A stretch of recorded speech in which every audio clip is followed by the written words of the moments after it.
நீங்க இந்த British cycling டீமை பத்தி கேள்விப்பட்டிருக்கீங்களா? 110 வருஷமா வெறும் ஒரே ஒரு கோல்டு மெடல் ஜெயிச்சுட்டு இருந்த பிரைல்ஸ்ஃபோர்ட் அப்படின்ற ஒரு கோச்சோட வருகையால அவங்களோட லெகசியே மாறுச்சு. பிரைல்ஸ்ஃபோர்ட் அப்படின்ற கோச் பெருசா எந்த சேஞ்சஸும் பண்ண கிடையாது. அவங்க பண்ற ஒவ்வொரு விஷயத்திலயும் 1% சின்ன சின்னதா சேஞ்சஸ் பண்ணாரு. எக்ஸாம்பிளுக்கு பிளேயர்ஸோட ஸ்லீப், சீட்டிங் பொசிஷன், பைக்ல இருக்க செயின்ல சேஞ்சஸ் பண்றது, அப்புறம் ரூம் பெயிண்ட்ஸை சேஞ்ச் பண்றது அப்படின்ற மாதிரி ஒவ்வொரு விஷயத்திலயும் ஒரு பர்சன்டேஜ் சேஞ்ச் பண்ணாரு.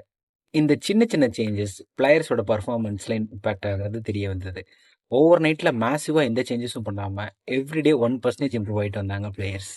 எவ்ரிடே இந்த 1% இம்ப்ரூவ்மெண்ட் ஆனதுனால 59 வேர்ல்டு சாம்பியன்ஷிப்பும் 6 டூர் டி ஃப்ரான்ஸும் வின் பண்ணாங்க. டூர் டி ஃப்ரான்ஸ்ன்றது சைக்கிளிங் கரியர்லேயே பெஸ்ட் அவார்டு அப்படின்ற மாதிரி சொல்லுவாங்க.